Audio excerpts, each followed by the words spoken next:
अगर आप सोच रहे हो कि क्या 2025 में गोल्ड में इन्वेस्ट करना सही है या फिर ये एक सिर्फ चमक है जो जल्दी उतर जाएगी। मैं जानता हूं कि इंडिया में गोल्ड सिर्फ एक एसेट नहीं, एक इमोशन है। शादी हो या फिर त्योहार हो, खुशी हो या फिर गम, सोना हर जगह रहता है। लेकिन क्या ये इमोशन आपकी इन्वेस्टमेंट स्ट्रैटेजी को बेहतर बना रहा है या बस आपके पोर्टफोलियो पर एक भारी बोझ बन रहा है? आज हम सिर्फ चमक की बात नहीं करेंगे, हम बात करेंगे 1,08,570 रुपीज पर 10 ग्राम के रिकॉर्ड हाई की, 28 to 38% की रिटर्न्स की, और उस सबसे बड़े सवाल की, क्या आज भी सोना खरीदना आजकल मंदी की निशानी है या फिर एक स्मार्ट मूव है? चलो इस सवाल का जवाब ढूंढते हैं स्टैटिस्टिक्स, रियल वर्ल्ड, जो बहुत सारे एनालिसिस है उसके बेसिस पे, बेंचमार्क के बेसिस पे। तो अपनी कुर्सी की पेटियां बांध लीजिए, क्योंकि अगले कुछ मिनटों में मैं गोल्ड को देखने का आपका नजरिया पूरी तरीके से बदलने वाला हूं, और कमेंट्स में बताइएगा कि आप किस में निवेश करना बेटर प्रेफर करेंगे, गोल्ड या फिर सिल्वर। और अगर सिल्वर रिलेटेड भी वीडियो चाहिए तो कमेंट्स में बोल दीजिएगा, मैं बहुत जल्दी आऊंगा। तो देखिए, आपको मैं समझना पड़ेगा दोस्तों कि गोल्ड का मार्केट एक मेजर टर्निंग पॉइंट पर है। पहले क्या होता था, जब गोल्ड सस्ता होता था लोग ढेर सारी ज्वेलरी खरीदते थे। शादी ब्याह का सीजन हो या फिर दिवाली, ज्वेलरी की डिमांड आसमान हमेशा छूती थी। लेकिन 2025 में एक अजीब सा पैराडॉक्स दिख रहा है। एक तरफ गोल्ड प्राइस 1,01,078 पर 10 ग्राम्स तक पहुंच गया है, जो एक साल में 28% की ग्रोथ है।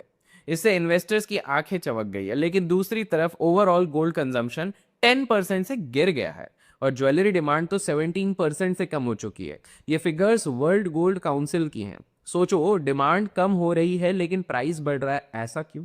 क्योंकि आज का इन्वेस्टर, खासकर इंडिया का, गोल्ड को अब ज्वेलरी नहीं, एक प्योर इन्वेस्टमेंट प्ले मान रहा है। आज से 10 साल पहले जब आप गोल्ड खरीदते थे तो उसमें मेकिंग चार्जेस लगते थे, प्योरिटी की झंझट होती थी, एटसेट्रा एटसेट्रा। लेकिन आज का स्मार्ट इन्वेस्टर गोल्ड ईटीएफ्स और डिजिटल गोल्ड में पैसा लगा रहा है और वहीं से वो मुनाफे भी कमा रहा है। गोल्ड ईटीएफ्स में Q2 ऑफ 2025 में आप जान के हैरान हो जाओगे, $20.81 बिलियन का रिकॉर्ड इनफ्लो हुआ, और AUM, that is assets under management, 96% से बढ़ गया। जुलाई में 2.15 लाख नए फोलियोज ऐड हुए, जो एक साल में 42% का जम दर्शाते हैं। ये साफ दिखाता है कि इंडिया में गोल्ड अब सिर्फ कल्चरल कंजम्पशन नहीं है, ये एक सफिस्टिकेटेड इन्वेस्टमेंट प्रोडक्ट बन चुका है। सरकार की चाल क्या है इसमें, या मार्केट क्या कह रही है, इसको अब डिकोड करने की कोशिश करते हैं। थोड़ा पॉलिसी के बेसिस पे समझने की कोशिश करते हैं। इंडियन गवर्नमेंट ने जुलाई 2024 में गोल्ड इंपोर्ट ड्यूटी 15% से घटाकर 6% कर दी। ये एक बोल्ड मूव था जिसका मकसद स्मगलिंग रोकना और ऑफिशियल इंपोर्ट्स को बढ़ाना था। अर्ली डेटा ये दिखाता है कि ये मूव काफी ज्यादा सक्सेसफुल रहा, that is kudos to the government. Official imports बढ़े और अनऑफिशियल चैनल्स काफी ज्यादा टाइट हुए। लेकिन इसका इन्वेस्टर के लिए क्या लेना देना है, इसका क्या मतलब होता है? देखिए, लोअर ड्यूटी से गोल्ड सस्ता होता है जो डिमांड को सपोर्ट कर सकता है, लेकिन इससे करंट अकाउंट डेफिसिट का रिस्क भी बढ़ जाता है। इंडिया का इंपोर्ट बिल ऑलरेडी हाई है, और अगर गोल्ड प्राइसेस हाई रहेंगे तो आरबीआई को फिर से करंट अकाउंट पर टेंशन हो सकती है। लेकिन आरबीआई खुद क्या कर रही है ये समझने की कोशिश करते हैं। आरबीआई की गोल्ड स्ट्रैटेजी भी कमाल की है। वैसे अभी तक वीडियो को लाइक नहीं किया तो लाइक कर दीजिए, क्योंकि मुझे पता है आप लोग भी कमाल के हैं, और कमाल के लोग हमेशा अभिषेक कर की वीडियोस को लाइक करते हैं और चैनल भी सब्सक्राइब करते हैं।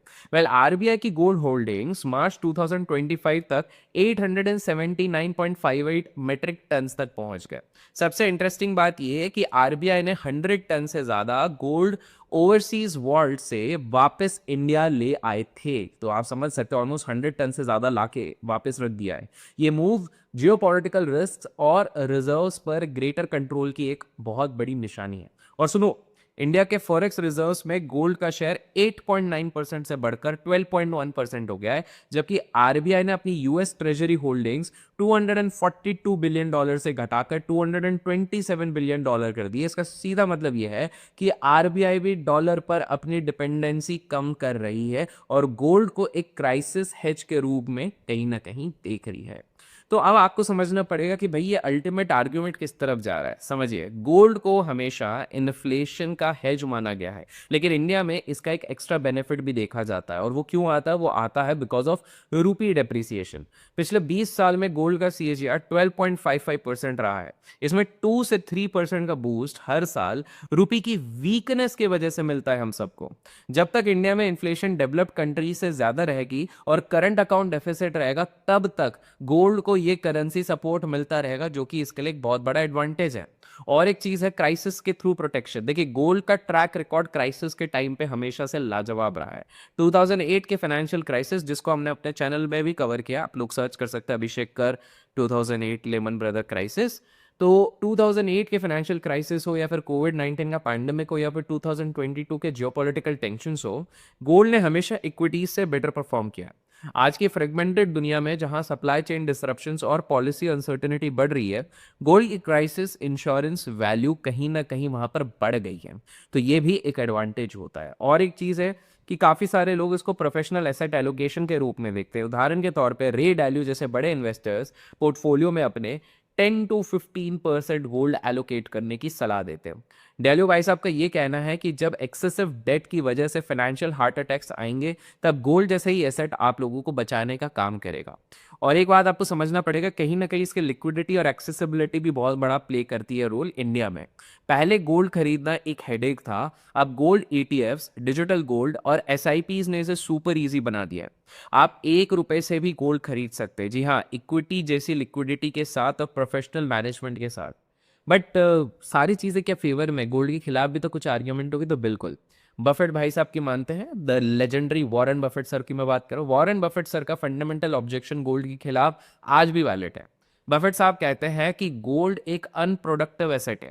ये ना कोई डिविडेंड देता है, ना कोई इंटरेस्ट देता है। इसकी वैल्यू सिर्फ इस बात पर डिपेंड करती है कि कोई अगर आपसे इसे ज्यादा प्राइस पे खरीदने के लिए तैयार हो जाए, तो फिर इसकी वैल्यू बढ़ती रहेगी। करंट वैल्यूएशंस पर डिविडेंड यील्डिंग इक्विटीज या फिर रियल एस्टेट के सामने गोल्ड की अपॉर्चुनिटी कॉस्ट कुछ ज्यादा ही दिख रही है। दूसरी बात, वैल्यूएशन के कंसर्न्स देखिए। इन्वेस्टमेंट बैंकर्स वार्न कर रहे हैं कि 1 लाख रुपए प्रति 10 ग्राम के लेवल पर गोल्ड खरीदना रिस्की हो सकता है। जब प्राइसेस रिकॉर्ड हाई पर होते हैं, तब फर्दर एप्रिसिएशन का स्कोप थोड़ा सा कम हो जाता है। ऊपर से अगर आप लॉन्ग टर्म के बेसिस पे देखेंगे, तो इक्विटी कहीं ना कहीं सुपीरियरिटी मान जाती है।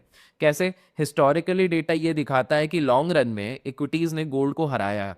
पिछले 20 साल में गोल्ड का CAGR 12.55% था, लेकिन निफ्टी 50 का CAGR कितना था? 14%। इंडियन इक्विटीज ने 1984 के बाद 64% 10 ईयर पीरियड्स में गोल्ड को बीट किया हुआ है। तो ये एक एडवांटेज होता है, इसलिए लोगों का रुझाव थोड़ा इक्विटीज की तरफ ज्यादा रहता है। कल्चरल ट्रैप भी आप कह सकते हैं। रिसर्च ये दिखाता है कि इंडियंस में गोल्ड इन्वेस्टमेंट के लिए बिहेवियरल बायसेस ऑलरेडी हैं। हम हर्ड मेंटालिटी और स्टेटस फ्रेमिंग के वजह से काफ़ी ज़्यादा इमोशनल डिसीजंस लेते हैं, जो हमारे लिए फाइनेंशियली कहीं ना कहीं इतना अच्छा नहीं हो सकता। गोल्ड से हमारा emotional attachment rational investment analysis को ओवरराइड कर सकता है, जिसके चक्कर में रूरल एरियाज में आज भी गोल्ड को सबसे ज़्यादा प्रेफरेंस दिया जाता है। लेकिन मैं आपको कुछ रेयर इंसाइट बताता हूँ। देखिए दोस्तों, हम बात करने वाले कुछ ऐसे इंसाइट्स की जो शायद आपको कोई नहीं बताएगा, लेकिन मैं बताने की कोशिश करूंगा। बिकॉज आपको पता है, अपने चैनल पे अपन कुछ ना कुछ यूनिक बताने की कोशिश हमेशा करते हैं। तो सबसे पहले हम समझते हैं जो हाउस होल्ड का गोल्ड मोमेंटम या माउंटेन बना हुआ है, वो उसके बारे में। क्या आपको पता है कि इंडियन हाउस होल्ड्स के पास, ध्यान से सुनिए, 24,000 से लेकर 25,000 टन गोल्ड है। जी हाँ, हम सारे इंडियन फैमिलीज के साथ मिला के इतना सारा है। इसकी वैल्यू आप जान के हैरान हो जाओगे, 188.9 लाख करोड़ है। यह इंडिया की GDP का 40% है और दुनिया के टॉप सेंट्रल बैंक से कंबाइंड रिजर्व से भी ज्यादा है। ये एक एनॉर्मस लेकिन बेकार पड़ा हुआ इकोनॉमिक रिसोर्स है। ये गोल्ड ने तो इकोनॉमी में प्रोडक्टिव इन्वेस्टमेंट भी नहीं किया है, ना ये किसी तरीके से स्ट्रेस पीरियड्स में इकोनॉमी को हेल्प करता है, ना ये फ्लेक्सिबल रिजर्व्स के थ्रू काम आता है, बिकॉज ये सब लोगों ने घर पे दबा के बैठा हुआ है। आपके भी काफ़ी सारे दोस्त परिचित रिलेशनशिप वाले होंगे जो इस तरह से दबा के बैठे रहते हैं। लेकिन उसके बाद एक डिजिटल पैराडॉक्स भी है। देखिए, आपको समझना पड़ेगा, financial gold that is ETFs या डिजिटल गोल्ड एक पैराडॉक्स क्रिएट कर रहा है। ये इंस्ट्रूमेंट्स गोल्ड की ट्रेडिशनल प्रॉब्लम्स जो कि शॉर्टेज, प्योरिटी और लिक्विडिटी को सॉल्व करते हैं, लेकिन क्या ये गोल्ड के फंडामेंटल कल्चरल सिग्निफिकेंस को अंडरमाइन कर रहे हैं? जैसे जैसे गोल्ड फाइनेंशियलाइज्ड होते जा रहा है, ये अपनी इमोशनल और कल्चरल बॉन्ड्स को धीरे धीरे खो भी सकता है आने वाले समय में, बिकॉज आज का जेनजी हो गया, अल्फा जेन हो गई, ये सब काफ़ी ज़्यादा इन सारी चीज़ों से बाहर हैं। दूसरी बात है, आपको जियोपॉलिटिकल प्रीमियम के बारे में समझना पड़ेगा। गोल्ड ये 2025 की जो रैली हुई थी, इसकी वजह सिर्फ इकोनॉमिक फैक्टर्स नहीं थे, इसमें जियोपॉलिटिकल फ्रेगमेंटेशन भी कहीं ना कहीं बड़ा रोल था। फाइनेंशियल सिस्टम्स के वेपनाइजेशन और सैंक्शंस की वजह से गोल्ड को एक न्यूट्रल, नॉन कन्फेस्टिकेटेबल एसेट माना गया, जिसको कन्फेस्टिकेट नहीं किया जा सकता। इस जियोपॉलिटिकल प्रीमियम की वजह से गोल्ड की डिमांड हाई रह सकती है, लेकिन इससे पॉलिसी मेकर्स पर भी प्रेशर पड़ सकता है। एंड जनरलाइजेशनल जो जनरेशनल डिवाइड की हम बात करते हैं, वो तो गजब ही है। रिसर्च क्या दिखाती है? रिसर्च ये दिखाती है कि गोल्ड इन्वेस्टमेंट प्रेफरेंसेस में एक जनरेशनल शिफ्ट आ रहा है। ओल्डर जनरेशन्स ज्वेलरी और बुलियन को पसंद करते हैं, जबकि यंग इन्वेस्टर्स डिजिटल गोल्ड और ईटीएफ की तरफ अपना ज़्यादा रुझाव रखते हो। ये शिफ्ट ये दिखाता है कि गोल्ड का रोल कल्चरल नेसेसिटी से ज़्यादा स्ट्रैटेजिक एसेट एलोकेशन की तरफ ज़्यादा बढ़ रहा है। तो लोग आजकल अपने पोर्टफोलियो बिल्डिंग के लिए गोल्ड को ज़्यादा कंसिडर कर रहे हैं, रैदर देन कल्चरल और ट्रेडिशनल जो पहले नॉर्म्स होता था। लेकिन इसी के साथ जो नया रश है, उसमें दो चीज़ें आप लोग जानना चाहोगे कि भैया फिजिकल वर्सेस फाइनेंशियल गोल्ड। देखिए, मॉडर्न इन्वेस्टर्स के लिए फिजिकल गोल्ड और फाइनेंशियल गोल्ड के बीच का डिस्कशन बहुत ज़्यादा क्रूशियल है। डेटा ड्रिवन एनालिसिस से ये पता चलता है कि फाइनेंशियल गोल्ड बेहतर रिटर्न्स, कन्वीनियंस और सिक्योरिटी ऑफर करता है। एक 5 साल की केस स्टडी देखते हैं, अपन देखने की कोशिश करते हैं 1 लाख रुपए के इन्वेस्टमेंट पर क्या होता है। देखिए, physical gold, let's say jewellery अगर आप कर रहे हैं, digital gold purity versus quality, जो लेट्स से 22 कैरेट या फिर 24 कैरेट, तो आपको ये समझना पड़ेगा कि प्योरिटी और क्वालिटी के बेसिस पे अगर आप 24 कैरेट लेते हैं तो आपको गारंटीड 99.9% की प्योरिटी मिलती है। लेकिन वहीं पे स्टोरेज एंड सिक्योरिटी में कहीं ना कहीं हमको एक डिफरेंस दिखता है। देखिए, होम सेफ्स या फिर बैंक लॉकर्स हमेशा चोरी डकैती को लेके वल्नरेबल रहते हैं, लेकिन वहीं पर आप डिजिटल गोल्ड की बात करते हैं तो वो सिक्योर होते हैं, और वहाँ पे zero reported cases of theft है। कॉस्ट की भी अगर मैं बात करूँ तो फिजिकल गोल्ड जब ज्वेलरी बनाते हैं तो हाई मेकिंग चार्जेस होते हैं जो 5 से 25% होते हैं। बट यहाँ पर अगर आप देखते हैं तो जब आप डिजिटल गोल्ड रखते हैं तो कोई मेकिंग चार्जेस नहीं लगते। लिक्विडिटी की भी मैं बात करूँ तो फिजिकल गोल्ड को डिफिकल्ट होता है सेल करना, बायबैक प्राइस यूजुअली 5 से 10% लोअर होता है। लेकिन वहीं पर अगर आप डिजिटलाइज गोल्ड लेते हैं तो 24/7 लिक्विडिटी रहती है और ईजी टू सेल होता है। और 5 साल का अगर रिटर्न देखूँ 1 लाख रुपए में, तो फिजिकल गोल्ड में नेट रिटर्न 14.06% करा है। वहीं पर डिजिटल गोल्ड को अगर आपने सीएजीआर के बेसिस पे देखा तो 36.24 टोटल रिटर्न और 6.38% का सीएजीआर। ये डेटा साफ दिखाता है कि हाई मेकिंग चार्जेस और इनएफिशिएंसीज की वजह से फिजिकल गोल्ड एक पुअर इन्वेस्टमेंट व्हीकल बन जाता है, वहीं पर डिजिटल गोल्ड बिना किसी बर्डन के सुपीरियर रिटर्न्स देता है। क्योंकि मेरे को पता था आप में से काफी सारे लोग पूछोगे सर कौन से गोल्ड में करें इन्वेस्ट। अब सवाल का जवाब ये है प्लेन लैंग्वेज में कि अगर आप एक यंग इन्वेस्टर हो तो इससे सिंपल एनालॉजी से आप समझो कि भाई फिजिकल गोल्ड खरीदना एक नए फोन स्टोर से खरीदने जैसा है। आप घंटों सर्च करोगे, बार्गेन करोगे, और फिर उसे सेफ रखने के लिए एक अलग से लॉकर आपको लेना पड़ेगा, और जब बेचना होता है तो वापस उसी स्टोर पे जाओगे और फिर वो आपको कम प्राइस ऑफर करेंगे etcetera. Digital gold on the other hand एक ऑनलाइन बेसिस पे आप खरीद सकते हैं, जब चाहो जहां चाहो एक ही क्लिक में आप खरीद सकते हो। आप 1 रुपए जितना छोटा इन्वेस्टमेंट भी कर सकते हो, आपका gold super secure digital vault में स्टोर हो जाता है, तो चोरी या लॉस का कोई टेंशन नहीं होता, और बेचना हो तो इंस्टेंटली आप सेल कर सकते हो एग्जैक्ट मार्केट प्राइस पे। ये गोल्ड इन्वेस्ट करने का एक मॉडर्न और हैसल फ्री तरीका है। अब बात करते हैं थोड़े मॉडर्न एवेन्यूज जिसके थ्रू आप लोग गोल्ड पे निवेश कर सकते हैं। अभी तक वीडियो लाइक नहीं किया तो लाइक कीजिए, चैनल सब्सक्राइब नहीं किया तो सब्सक्राइब याद से कर लीजिए। तो पहला सॉवरेन गोल्ड बॉन्ड्स, आप लोगों ने सुना होगा एसजीबी। आरबीआई एसजीबी को गवर्नमेंट की तरफ से इशू करती है। ये फिजिकल गोल्ड का पेपर बेस्ड ऑल्टरनेटिव है। एसजीबीज में 2.5% का फिक्स्ड एनुअल इंटरेस्ट मिलता है, प्लस गोल्ड प्राइस एप्रिसिएशन का बेनिफिट। और सबसे बड़ा बेनिफिट क्या है, अगर आप इनको 8 साल तक होल्ड करते हो तो कैपिटल गेन्स टैक्स पर भी आपको टैक्स नहीं देना पड़ता है। एसजीबी 2020-21 सीरीज 6 ने तो 5 साल में ऑलमोस्ट 107.35% का रिटर्न दिया। लेकिन अभी आपको बता दूं कि हाल फिलहाल में बिकॉज सरकार को काफी नुकसान हुआ तो एसजीबी वाले मॉडल को थोड़ा डिसकंटिन्यू किया, बट डोंट बी डिसअपॉइंटेड, मेरे पास दूसरे ऑप्शन है। Gold ETFs and digital gold की बात करते हैं। जो इन्वेस्टर्स लिक्विडिटी और कन्वीनियंस चाहते हैं उनके लिए गोल्ड ईटीएफ और डिजिटल गोल्ड परफेक्ट है। गोल्ड ईटीएफ स्टॉक एक्सचेंजेस पर ट्रेड होते हैं और इनमें कोई भी लॉक इन पीरियड नहीं होता है। डिजिटल गोल्ड तो 1 रुपए से भी शुरू हो सकता है और 24/7 अवेलेबल रहता है। लेकिन एक चीज का आपको ध्यान रखना होगा कि डिजिटल गोल्ड मार्केट अभी भी अनरेगुलेटेड है, जिससे काउंटर पार्टी रिस्क थोड़ा सा बढ़ जाता है। हमेशा ट्रस्टेड प्लेटफॉर्म से इसलिए चूज किया कीजिए। अगर आपको जानना होगा तो मैं बहुत जल्द उस पर भी कोई वीडियो बना दूंगा। लेकिन इसके साथ हम बढ़ते हैं towards the end of the video. तो दोस्तों, क्या इंडियंस को 2025 में गोल्ड में इन्वेस्ट करना चाहिए? इसका जवाब है definitely yes, but with a new mindset. Gold retains it's value in modern portfolios, ये आपको समझना पड़ेगा, तभी काफ़ी सारे सारे बड़े जैसे रे वैल्यू जैसे इन्वेस्टर इस पे इन्वेस्ट करते हैं। लेकिन इसका रोल अब स्ट्रैटेजिक है, डोमिनेंट है। रे वैल्यू जैसे बड़े इन्वेस्टर्स की सलाह के मुताबिक 5 to 10% का एलोकेशन ही सही है।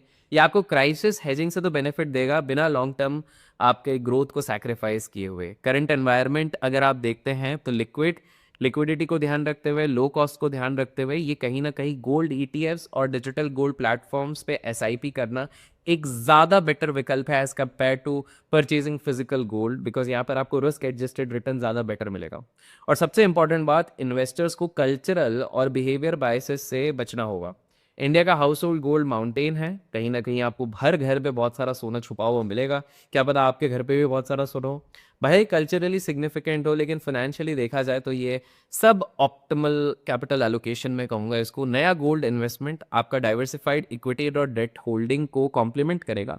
तो 5, 10, 15% आप वहाँ पर गोल्ड ईटीएफ्स या डिजिटल गोल्ड में निवेश कर सकते हैं। और याद रखिए, टाइमिंग भी बहुत ज़्यादा क्रूशियल हो सकती है। रिकॉर्ड हाई वैल्यूएशंस पर लमसम इन्वेस्टमेंट कर दिए तो वो बुरा हो सकता है। इसलिए एसआईपीज के थ्रू डॉलर कॉस्ट एवरेजिंग या रुपी कॉस्ट एवरेजिंग आपके लिए ज़्यादा फायदेमंद होगा। 2025 में गोल्ड इन्वेस्टमेंट एविडेंस बेस्ड होना चाहिए, ना कि इमोशनली ड्रिवे। ट्रेडिशनल एजम्पशंस के बजाय यहाँ पर एक रिगरस फाइनेंशियल एनालिसिस करनी चाहिए, फंडामेंटल्स देखने चाहिए, वैल्यूएशंस देखना चाहिए और उसके अनुसार ही आपको निवेश करना चाहिए। गोल्ड का रेलेवेंस आज भी है, लेकिन एक डाइवर्सिफाइड वेल्थ कहीं ना कहीं आपका वेल्थ को और ज़्यादा बढ़ा सकता है, एक डाइवर्सिफाइड पोर्टफोलियो। तो आपको समझना पड़ेगा कि गोल्ड एज एन इन्वेस्टमेंट अगर डिजिटल बेसिस पे करे 10 to 15% करे और घर पे होर्डिंग की जगह पर अगर ये तरीके अपनाए तो आपके लिए बहुत ज़्यादा हेल्पफुल रहेगा। तो दोस्तों, आपको क्या लगता है, क्या गोल्ड की चमक सिर्फ एक इमोशन ही रह जाएगी आने वाले सालों में, या उसके पीछे कुछ सॉलिड नंबर छुपे? कमेंट सेक्शन में अब आपकी राय जरूर बताइएगा। फिर मिलेंगे एक और नई वीडियो के साथ। Till then keep earning, keep growing, keep investing and keep trading.